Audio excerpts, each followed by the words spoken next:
Hi, my name is Yasmin Terehi. I recently completed my 2-month transformational leadership program, and the results were powerful. If you want to live an exciting life and fulfill your highest potential in 2023 and beyond, I have an incredible opportunity for only a few more individuals to join the next cohort.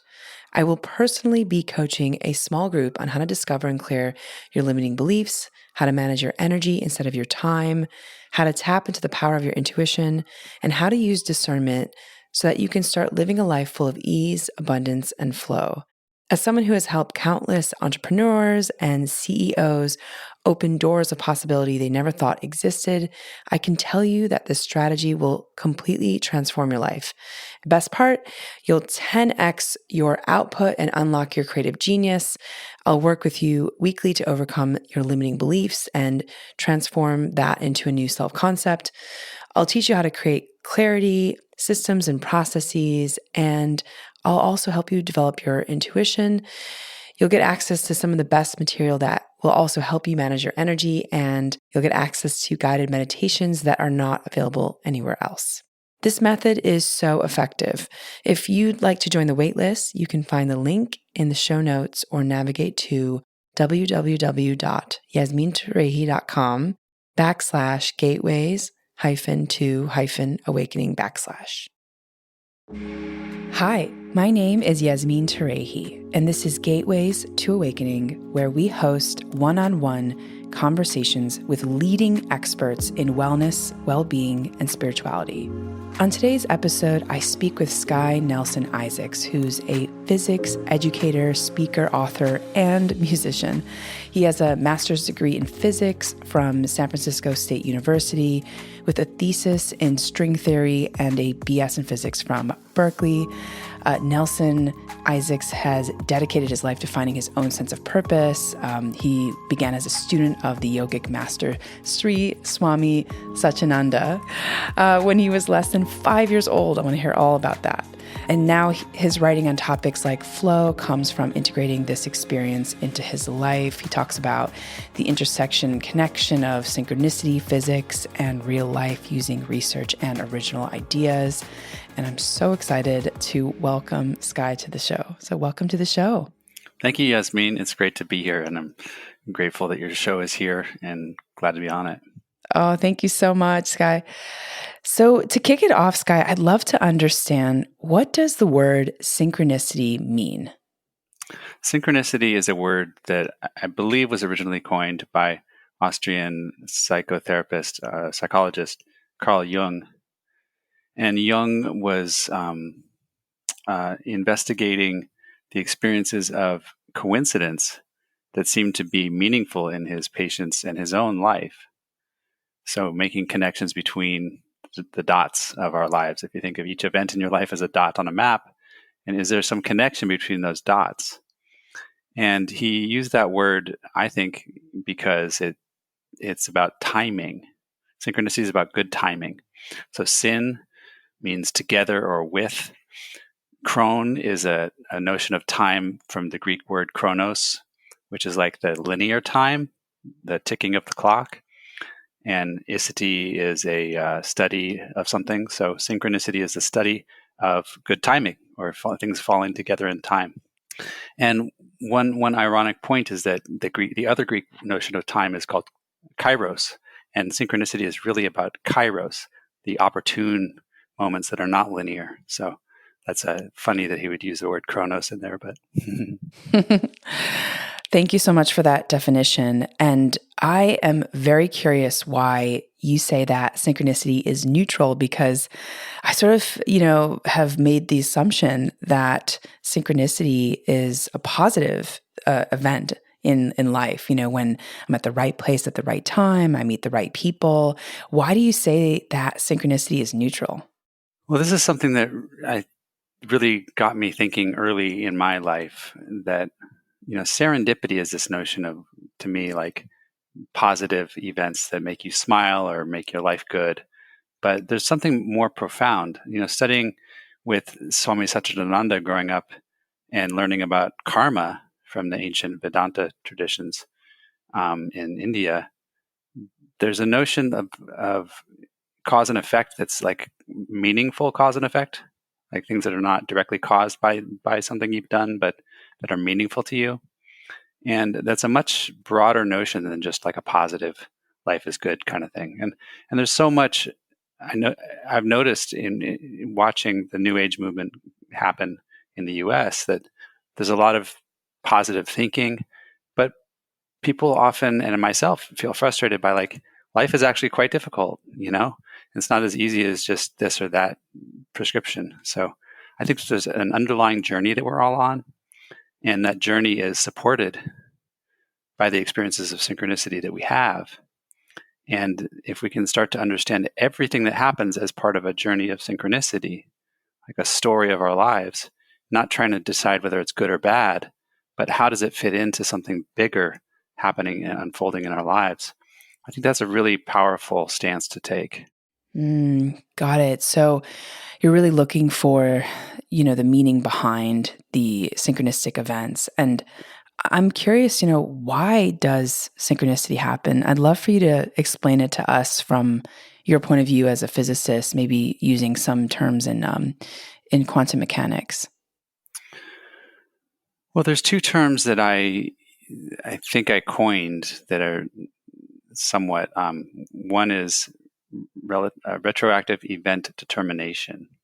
And this notion is also known in physics in the microscopic world as the delayed choice phenomenon. What it's really pointing to in quantum physics is that there's no objective physical world that's definitely existing out there around us. It's only what exists is what we measure. And this has been shown in various very conclusive ways for electrons and neutrons and particles like that in what's called the Bell's inequality experiments and various other experiments. It's not debated that the world is really a result of our observations. And prior to observations, all that exists is the potentiality for different results. So what I try and show is that this also applies to macroscopic situations as well, which is very controversial, but I think it's sort of self-evident when you really look at the information. And what I call that is retroactive event determination, where the events in your life that you haven't observed are not determined yet. The world around you, if you're not looking at it, it doesn't exist, or it exists in many potentialities. And it's only when you observe something that thing takes a definite form, a different status. And not only that, but everything that led that person to be there with you, or that situation to unfold for you, everything that led to that also becomes true retroactively. So the past is not a fixed reality, but something that's morphing and unfolding as we make observations in the present. Wow. Sky, I want to just pause there because I'm so fascinated by this. I've been spending a lot of time reading Neville Goddard and a lot of books on law of assumption and self-concept. And I'm really curious. So from your perspective, our thoughts and the way that we're perceiving the world, the stories that we're telling both about our past and what we believe we deserve, are really impacting what's showing up in our life. And so would you agree that like everyone's version of reality is completely different and like based on their own subjective point of view? Yeah. So the other term that I use is meaningful history selection. And if you think about that potentiality of the world around you as a tree, then you're really just climbing this tree all the time. Your life is like making choices, and those choices are branches on the tree. Now, if you imagine that tree is an apple tree, and that there's a phenomenon, which is something I believe exists from my own experience and from looking at the situations I've seen, that what we believe and feel is something that we imagine in the future. If we have a genuine, urgent need, that puts apples on the tree in the future, right? That branches of the tree are above us in time. So there's a sense that we are connected to both the present, the past, and the future through our emotional imagination, our anticipation of the experiences we're going to have. I think anticipation is a really powerful thing. When we believe something's going to happen, we tend to act towards that, and we also tend to put apples on the tree that lead us to those kinds of experiences. When an apple weighs down a branch on a tree, it makes that branch more likely to happen. It gets heavier. And so you can see how this metaphor creates a sort of a pull from the future towards specific outcomes. But it's all statistical, right? It just increases the chances of something happening. And that something happening might be running into somebody on the street corner by accident, but it leads you to something in the future that you want to experience. And it's the connection between what a random event in the present and a meaningful event in the future that I would call a synchronicity. That's so cool. Oh my gosh, my mind is just blowing. So you talked about feeling as well in this kind of exercise. How important is feeling and emotions in this, or because there's a lot of different camps out there that say all you need to do is visualize the images of the desired, let's say tree with the branches, and others who say the feeling is more important. Others who say feeling and images are both equally important. Curious what you think. Well, I think that something that is important to you and what we've talked about is I think that feelings drive our experiences, and not only our direct interactions with people and our reactionariness, but also the synchronicities. So when we believe and feel good about our lives, we invite in and experience synchronicities that support that. And when we have hidden beliefs, filters in the way that we look at the world, we are likely to not only act in ways that bring about those things, but also have synchronicities, which make life sort of back to karma. It's like life is trying to show us who we are, trying to reflect to us who we are. So there's a sense of mirroring that the world is doing through synchronicity, which I think is really valuable. Now, let me give an example of synchronicity that falls in this camp, okay? So I was going through a period of time last year where I was trying to reignite my love for music, performing. I've been a musician my whole life, and I decided to, really take an active stance. And I looked online and found this outdoor movie night near me, and I went to the outdoor movie night. It was like a Burning Man movie, kind of like a informal gathering, and it's outdoors because it was sort of COVID time, and I brought my guitar because I know that when I show up at those things, I often have invitations to play or chances to play, and I take it proactively. So I bring my equipment, so I'm ready, And I decided to just pull out my guitar when people were hanging out ahead of time on the grass, sang a few songs, got a few people singing along. And then the host of the movie asked me he said, get up on stage before the movie starts, and we got a microphone for you. And I was scared to do that because I hadn't, I've got a stage fright sense, but I also had thought a little bit about what I would play, so I was prepared with some songs, and I also was ready to stand in some courage. So I did it. I got up there and I sang for half an hour, and actually, what happened in that time was something pretty special for me, which was getting over my fear of what song should I play. And I just sort of went with whatever song came to my mind. I just played it, whether or not I thought they would like it. And that was a really powerful moment for me, and like really falling back in love with music and trusting myself. So it was all synchronicity, right? Because I set the stage by looking up that event, but then I went wondering what would happen. That's beautiful. So you kind of like leave room for, you set the intention, you tap into the feeling, and then you sort of leave room for matching, not matching, what's the right word? That's space. Good. Is that a good word? Okay. Yeah, like matching and like the universe is reflecting the choices we make with opportunities to go further. Do you, Sky, believe that we're living in a world in which our reality is a mirror to our thoughts and beliefs? 100%. Yeah. Now, the part of what I really think I can offer that is not always offered by folks in this field is not everything reflects our thoughts. Our thoughts and our feelings. We are powerful beings in ways that we don't understand, but we are not infinitely powerful, and We don't have, our life is not necessarily a reflection in a direct way of our choices. So when something bad happens, it's not because it's trying to teach us that we should have done something differently. I do think that everything in life is unfolding along a journey or a storyline that is meaningful for us. And if we understand the purpose of our lives a little better, not necessarily to have a good time, but to deepen our relationship with ourselves, to our relationships with other people, to understand our sense of purpose in the world. These things, I think, are always served by the synchronicities that unfold in our lives. You know what I mean? Absolutely. Yeah. I was going to ask you, like, why do you think we're here then? You spoke about karma and that being really influential when you were younger. It's so interesting to have this conversation with a physicist. Love it. Yeah. Yeah. Like why, given everything you know about physics and then everything you kind of learned from a karmic perspective growing up, why do you think we're here? Well, I think that there's so much we could say about that.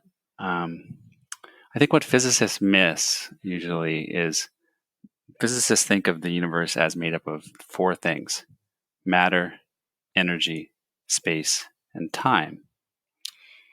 And there's a fifth thing that's come into the field in the past, 70, 100 years, called information. Information is actually a robust thing, even though it's not physical, not substantial. It's a robust thing that can be measured. And information is actually related to entropy, which I think we talked about in the lead up to this conversation. Information is the opposite of entropy. When you have a decrease in entropy, entropy is like disorder. When you have a decrease in the disorderedness of the world, it's because you have an increase in information, increase in structure. So the physical world is always evolving towards more and more chaos or entropy. But life has this property of making local systems of organization. Your body is constantly creating more structure inside its local boundaries to support life. And so I think that this concept of meaning of information is important and can be related to meaningfulness. And when we think about that tree, the apple tree, and the apples on some of the branches that correspond to the imagination that you have about what you're going to experience, what you imagine, those apples, as you move through the tree, you're sort of moving through the information space and hopefully creating meaningful experiences. So my experience is that we're here to experience meaningfulness. I think that we can say something about that in physics through the physics of information. And synchronicity is about how does the world show up in meaningful ways to help us grow, heal, and adapt. Where do you think we go after we die? I mean, what do you think happens to our... I don't even ask that question. There's some questions to me that I think are interesting, and it's because I think I can actually contribute to them. Like, what is synchronicity?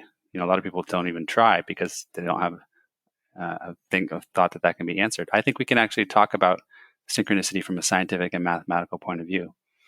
And I think there's a real benefit to that. I think I've personally benefited hugely from my rediscovery of my passion as a musician, to my journey as writing my books. My books finding an audience was synchronicity.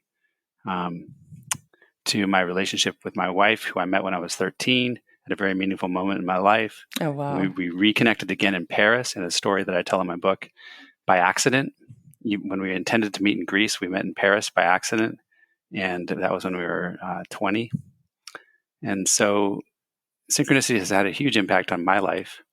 And also I think it can have a huge impact on politics and on climate change and on the way that we collectively work together on racism and these really important societal issues. Yeah, absolutely.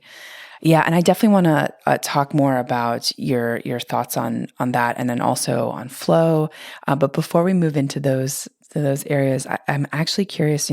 How do you personally ensure that you're making the highest choices or the most maybe meaningful choices day in and day out, given what you know? Like, do you have a practice? And I ask that question because I think our audience would be very interested to learn, like, if you have put any kind of structure or system in place for yourself and how they can use that to adapt it into their own life. Right. I think one of my weaknesses and strengths is that I love focusing and I'm good at focusing. I'm not good at managing a lot of details. So my um, executive functioning skills really rely on flow as a requirement versus like just a choice. So that's good and bad for me. My wife and I are balanced, so I have some structure in our relationship, and that really helps. I thank her a lot. But I would say that I do have a lot of practices that help me stay in flow or make use of synchronicity. One of the things I have been doing this week because of what's going on in the world right now is politics and volunteering for elections. And those are, really punctuated, right? There's an election now and there's an election 2 years from now. There's a midterm or, different stages along the way where I get more involved. There's times when I'm less involved. And I find that as in that case, or as in anything I'm working on, like a new book or, helping my daughter with school, any of these things have stages. So the thing that really helps me is paying attention to what is the stage that's present in my life right now.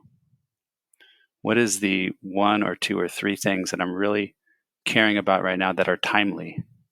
The synchronicity, as we said, is about falling together in time. And so I think to catch it, we have to pay attention to what is timely. A lot of times I want to work on my book, but what I need to work on is volunteering for politics or promoting a workshop so I can get the word out about what we're offering at the Synchronicity Institute. Or I want to focus on family, but what I need to do is send an email to my mailing list, or I want to send an email to the mailing list, but what I need to work on is family, right? So it's like being really okay with and enjoying and aware of where is the energy right now. And then as soon as that's done, I can shift into, I can complete one thing, shift into the next thing, and which is a natural movement to the next thing. In my new writing, I'm really focusing on this notion of completion, how we go through a process of up-leveling in stages, like punctuated equilibrium, where things change gradually for a while, they reach a climax, and things either shift or they don't shift. And then we move to the next stage. Or we go back down and have to try again to sort of relearn what we're trying to learn in life. So, that's so fascinating. Okay, so I love that kind of like these, like it gives you also a perspective of where you're at on the journey and sort of what you need to be paying attention to. Yeah, and so like with the example earlier of music, that was a point in my life where I was really getting outside and playing music more outdoors, and I had enough experiences in a row. In fact, I had like 5 weeks in a row of like the same kind of experience showing up, where I showed up at a venue and brought my guitar and was invited to play. And by the end of that period of time, I was really comfortable with that, and I had really dropped into like, I trust the music I'm playing. I trust myself to do a good job. I trust myself to choose music people like. I'm having fun with it. And I moved forward and like didn't have that issue anymore. So it's like that stage, like moving from one stage to the next. And if you make it through the learning process, you can kind of move forward in a new way.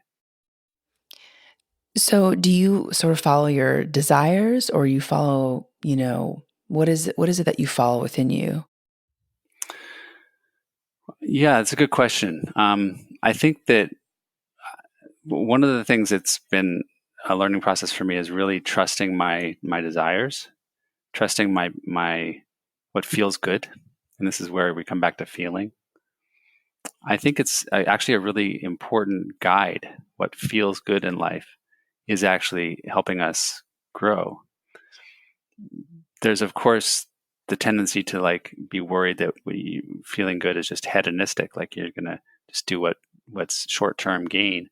And I think that I don't think that's really true about humans. I think we have a capacity to go for what's pleasurable and fun and joyous for us, and consider what's going to benefit others and benefit our future at the same time.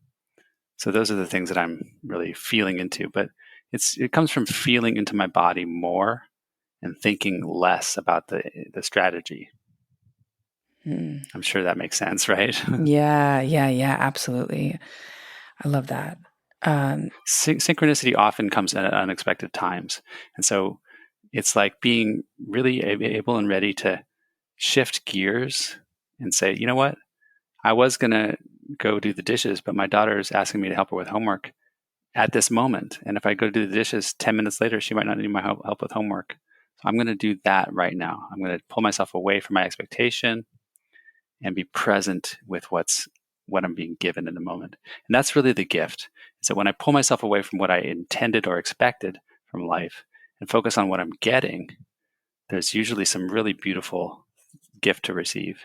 Yeah, I love that. So be present in the moment. It's a practice I think all of us need to master.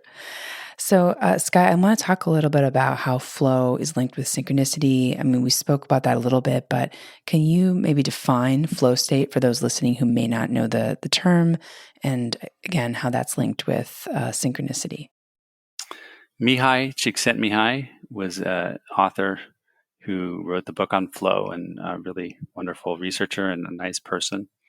And he's not the only person to ever talk about this, but he made it popular in the 80s, I believe. And flow is a sort of a timeless state of concentration that is a connection between the heart and the mind and the body. You're not really analyzing and thinking about what you're doing, but you're fully engaged in it. So you lose track of time. You feel a sense of awe or joy, wonder, just presence. And one of the things that Csikszentmihalyi said that really struck me is flow is, it's not just about going with the flow, right? So when I said being present a minute ago, I also, as I gave in the example of the guitar earlier, like I showed up with my guitar intending to play music. So there's a sense of assertiveness, that I'm showing up with an intention and taking action, and I'm being receptive to how that unfolds. That balance between assertiveness and receptivity allows for synchronicity and flow. Synchronicities to happen, which allow flow to unfold, a flow experience to unfold. So the synchronicity was that I played guitar in the audience for a few minutes, and then the organizer came and asked me to play on stage. That was a synchronicity. It was an opportunity to do something more. And by saying yes to that opportunity, I was able to get into the experience of flow. And what Csikszentmihalyi says is that, let's see if I can get it right.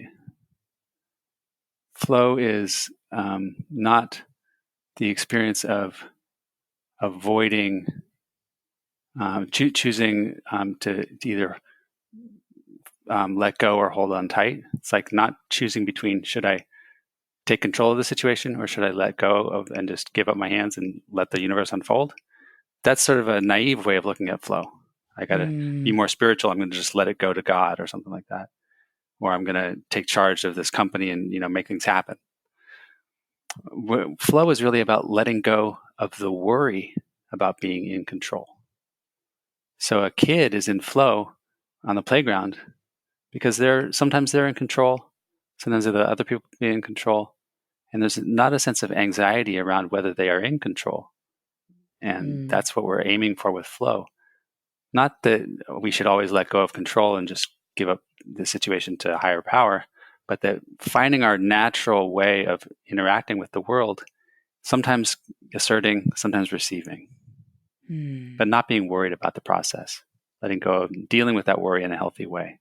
Can you tell us a little bit more about some of the misconceptions people have about flow and whether we can sustain periods of flow? Well, my experience of flow is that it's not simply a personal state that I sort of described a minute ago of like, maybe being in awe or being timeless. I've been interested in finding a life of flow. So for me, I would say I'm in flow kind of all the time, not in a super intense, like I'm super zoned out all the time or blissed out, but just in the sense of like being really conscious of what I'm going to do next. Am I going to spend time? Am I going to pull myself away from what I'm working on to go like focus on sending an email? Well, is it important for me to do the email now, or is it am I doing it out of anxiety? Is it better for me to stay present with what I'm doing, or am I staying with what I'm doing because of anxiety? Like, what's the purpose behind what I'm choosing? And from that state, I've grown more and more happy about the fact that I have a daughter who's in middle school, and I have a marriage, and I have a career, and I have a house that I'm living in, and we have butterflies in our yard actually right now, which is incredible. So 2 butterflies mated, and they created cocoons, caterpillars and cocoons. We have over 35 cocoons in our yard. It's incredible amazing. watching them grow. Oh my gosh. Talk about the symbolism of synchronicity. We've just been obsessed.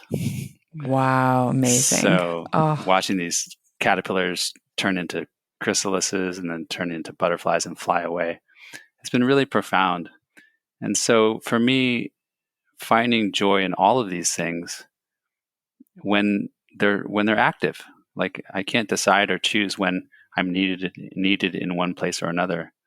I try to find joy in what I'm experiencing in that moment for its own sake. And then I get to go back to the other things I love too at a later time. So, Sky, you mentioned, explaining flow state, that, you want to be in this flow state all the time. And you also mentioned earlier how it's usually when your heart is in coherence.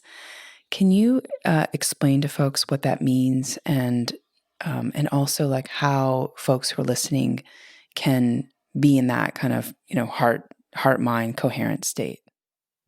Well, to me, I have sort of a unique approach, which is that I think of our minds as filters. And this comes back to the notion that you brought up earlier of seeing everyone sees the world in a unique way, the sort of sense of karma that's unique to us. And our worlds can be very different. You and I can each read the same news story, and based on our backgrounds and our beliefs, take away totally different meanings and form totally different stories about, what's being sold on the television, or what's this political thing about, or what's going on in the news. And those are our interpretations and stories that we form based upon who we are. And I think that's really important, because from those stories, we experience more synchronicities. Our stories and our imagination of how the world is drives the kinds of life experiences that we have. And so I guess we were taking that. So how does that lead to flow? What was the direction we were going with that? Yeah. Well, just, curious, like really like people who are listening in, I think, want to know how they can actually develop these skill sets in their own life. And so that's, how I... Right. Yeah. So one skill that I teach in my workshops is noticing the filters and naming the filters that you're looking through. And when you name it, it's kind of like this. You say, what's a trigger that's happened to me recently? What's a place where I feel tension in my life? A conversation that I had with somebody that felt uncomfortable, or a situation at work or at home where, I was disappointed or by somebody else. And first of all, asking if that's something that's happened before. Like usually these things have happened many times. If they're bothering us, it's because they're repeating in our lives. And often throughout our whole childhood, we can find the common thread between our events and say, I'm actually being a certain way in this situation. I can see my behavior, and it's really old behavior that I'm bringing to the situation. That's something I can control. So having that insight is really great. And the way that I get that insight is by asking, what are the thoughts I'm having in that triggered moment? My head. That might be like, this person doesn't care about me. This person doesn't respect me. Those are thoughts. And then what are the feelings? Those are usually different from the thoughts, right? That's like, I feel unsafe. I feel angry in reaction to the thoughts, but they're actually separate from those thoughts. And so you've got the thoughts and the feelings, and then the body sensations. Like, am I tense in my shoulders? Am I like not able to feel my belly at all? That's what happens to me a lot. And I get really tight in my gut, and I don't have access to my whole nervous system. So once you have a sense of what the thoughts, feelings, and body sensations are, you then try to name the filter in a really simple way, like not a complicated, heady name, but just like people don't love me. That's a filter. So if we're going around and looking at the world through this filter of people don't love me, it's going to really affect the way that we interpret our situations and things people say to us. Or opportunities, synchronicities that show up in our life are going to be interpreted through that lens. We may not see them for what they are. If I went to this movie outdoor showing with my guitar, and they invited me to play, but said, somebody said, do you know any Dave Matthews Band? And I don't know any Dave Matthews Band. And my story is that you don't want to hear anything but Dave Matthews because you think my music is lame, which is like my old story. Then I'm not going to be able to move. I'm going to feel like people don't love me, and I'm not going to be able to get up there and play. So the filters like limit what kind of synchronicities we allow to unfold in our lives. The more we can name them and pull them away, like peel them back, the more we can start to move forward with power and strength in the situations that we're actually given. So I love that process, Guy. Thank you so much for walking us through that. I am so curious now about, these filters, these stories that we have. Like, do you then shift or do a reframe? Let's say the story is like, I'm not enough or I'm not worthy. I feel like those are big ones in culture right now. How do you then tell people to shift their feeling state or emotional state? Like, yeah, I asked that question because I think intellectually knowing is really important, but then also that doesn't necessarily mean that people are actually implementing it, right? Right. And what I think people do a lot is try to just say the opposite story to have a positive message for themselves. Like if the message is that I'm telling myself is people don't love me, I tell myself people love me, it doesn't help because I don't actually believe that. What I believe is people don't love me. So what about finding a deeper truth? Something that you do believe is true. It's even more simple. So I'm going to see if I can feel into what that would be. When I feel like people don't love me, I might be able to reframe it as I don't trust that people love me. I'm not actually arguing with the point that people don't love me. I'm restating it as I don't trust people love me. So then I can say, oh, I'm not trusting. That's something that I can feel into my body. Oh, what does it feel like to not trust that people love me? That's a really different experience than just believing that people don't love me. Wow, that's really profound. All right, ladies and gentlemen, that's like $10,000 of therapy in a couple minutes. Because the feeling state then shifts, and I actually want to double click on the concept of feelings. Do feelings actually have meaning, and how do these feelings tell us about a premonition?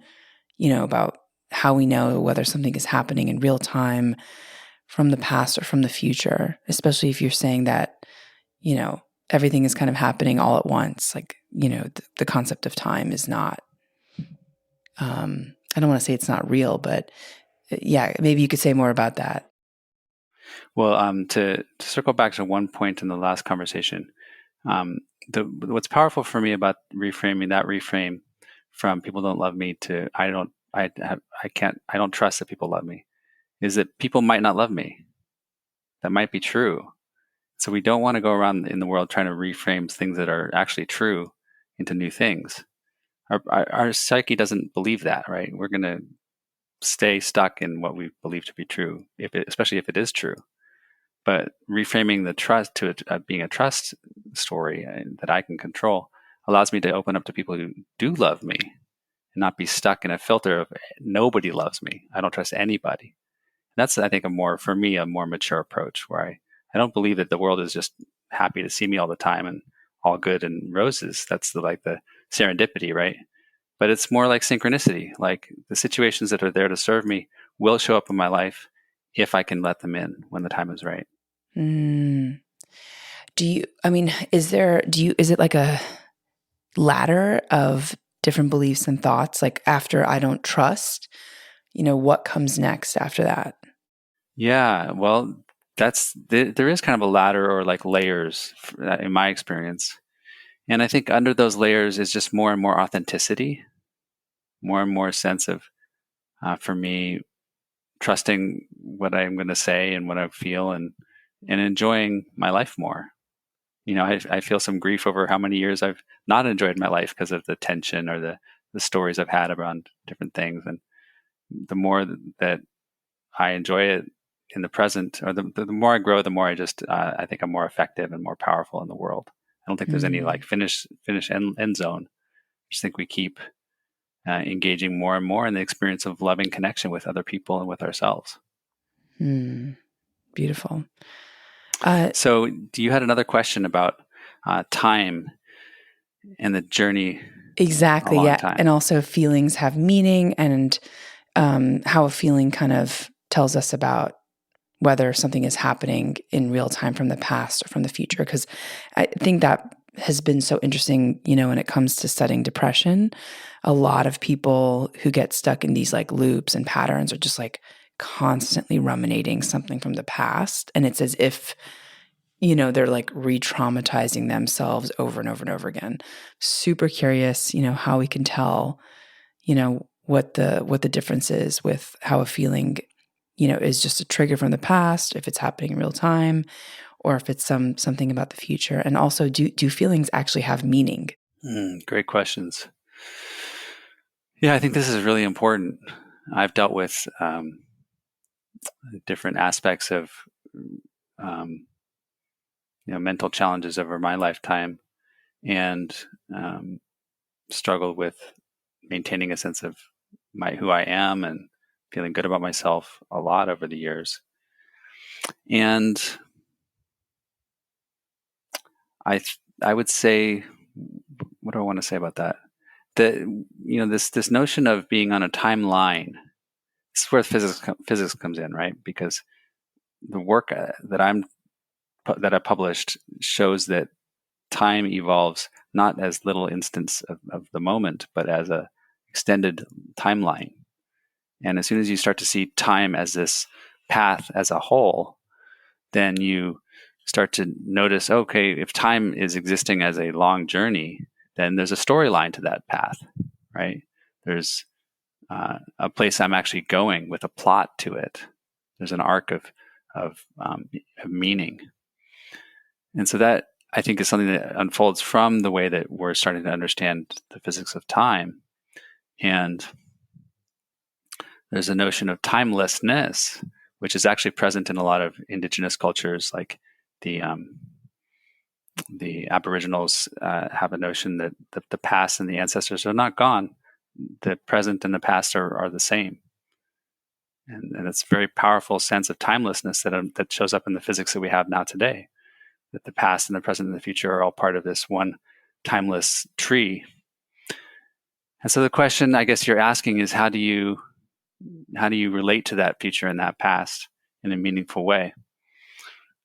This notion of the multiverse is kind of the physics term, right? There's like a tree, and there's many branches to it, many possible universes that we could follow based upon our choices. And we're coming from a past where we were on the lower parts of the tree, and now we've made some choices, and now we're here.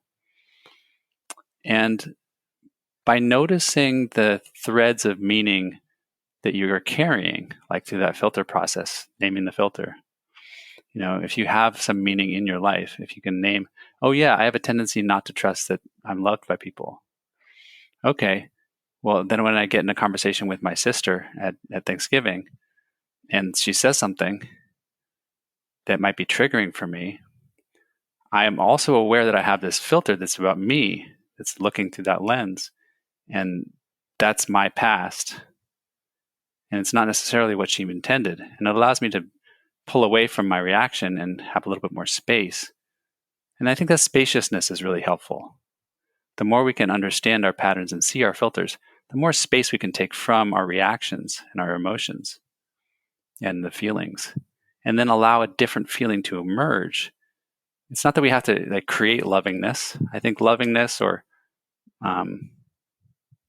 peace, various other feelings just come in when we leave space for them. Or anger, but we have to pull away from the automatic feelings enough to leave some space. So I think that this process is about the more we can not just keep repeating the same feelings, have some space from those reactionary or memory-based feelings, allow in whatever feelings are wanting to come in, then we can actually experience change. So, Sky, can you tell us what attracted you to this space? And, can you tell us, your journey towards becoming a physicist and why that felt like an important career path? Thank you for asking that. I studied a lot of different things. I was immersed in sort of the consciousness spirituality world as a kid. I played music as a kid. And then in college, I had injuries in my hands and couldn't continue playing music. So I switched gears and studied physics. And that was a synchronicity in itself. And I loved physics. I really enjoyed the culture of physics. Really spoke to me. And I had read a lot of books. I guess I forgot about that part.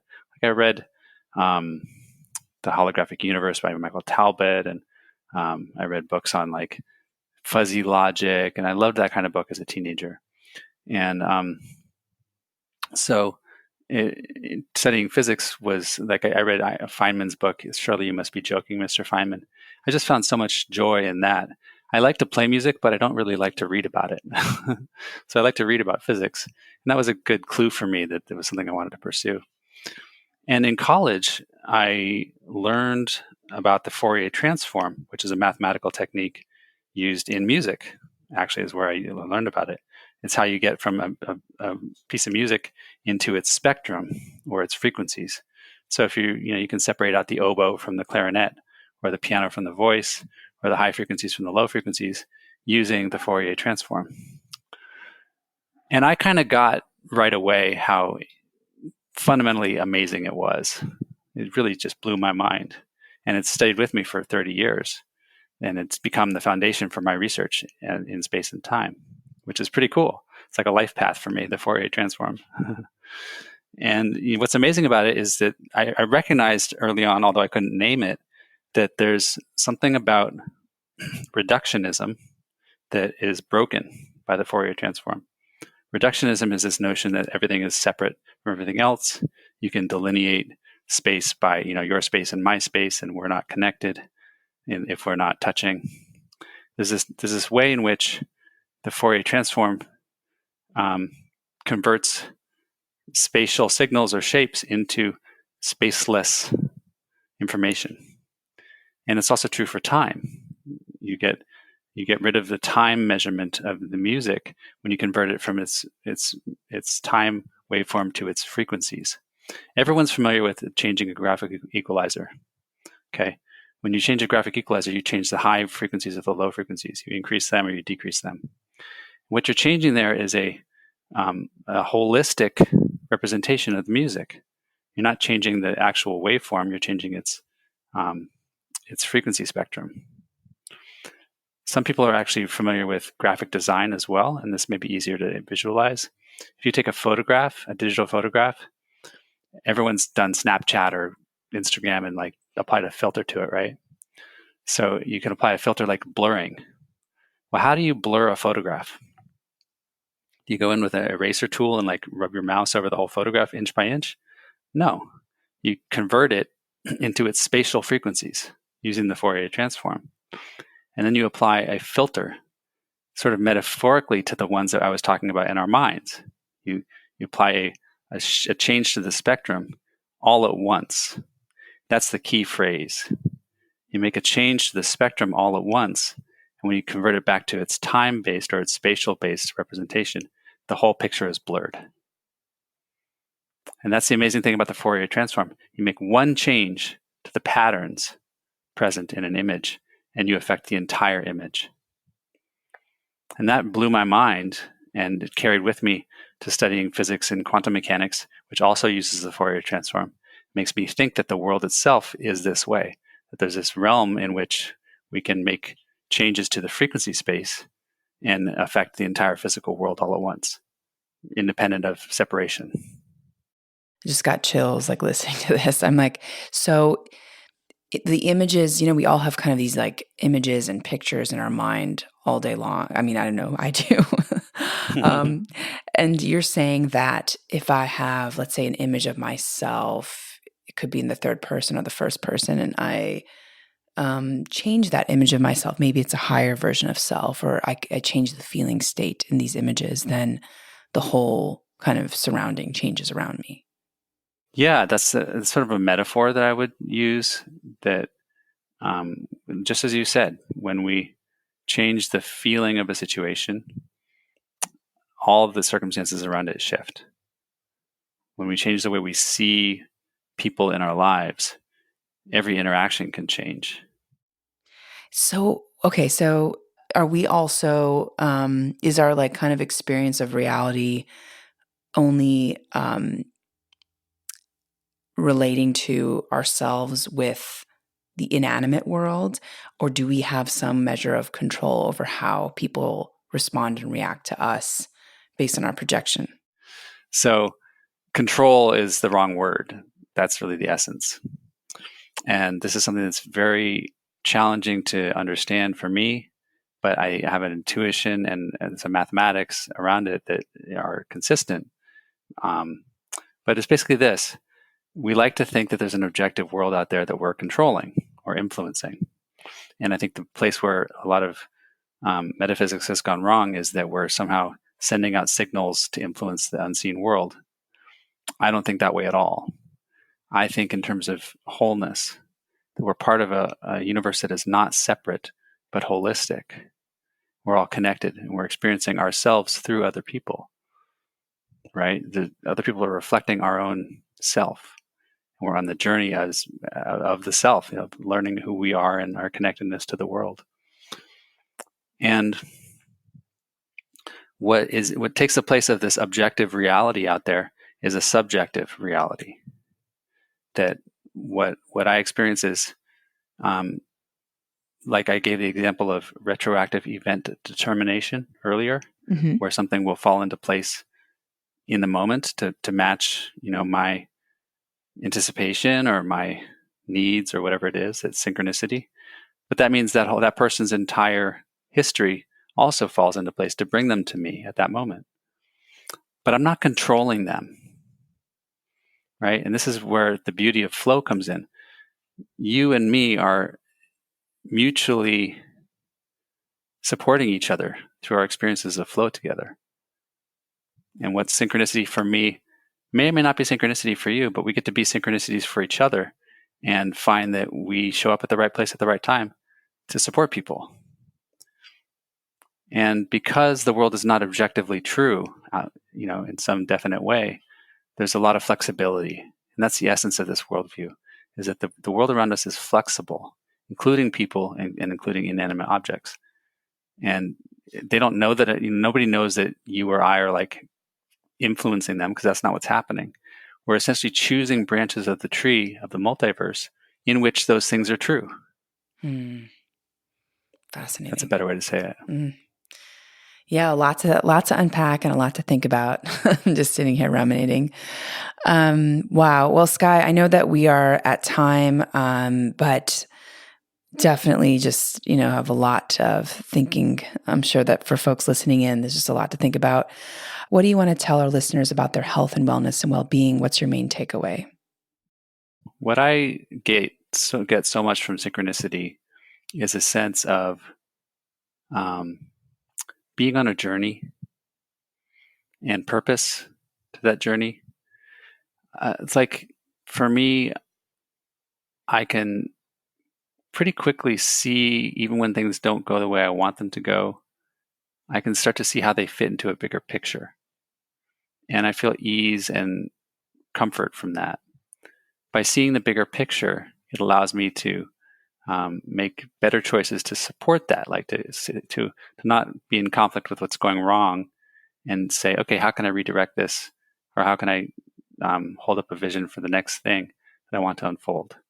So I think the real benefit for health and wellness in your listeners is to be able to see the events of your life as synchronicities through that lens, and see them as part of a bigger story, so that you don't get caught up in the ups and downs or the disappointments, the expectations of every situation, and can more quickly adjust to seeing what is unfolding positively or for your benefit or for others' benefit, and be able to stand for that, to be able to see opportunities to bring joy to other people, or to opportunities to feed yourself in nourishment in some new way you've been seeking. So I hope that's helpful. Amazing, amazing. Thank you. And last question, are there any resources that you can point folks to in order to learn more about you? So folks can find out more about the work that I do, the papers I write, and the books. I have 2 books, Living in Flow and Leap to Wholeness. And the Synchronicity Institute is my organization. synchronicityinstitute.com/events is where I hold upcoming workshops. And I love connecting with people. I love serving people and hearing how things are impacting you, or getting ideas from you about the way you see synchronicity. So whatever your takeaway is, I'd love to hear that.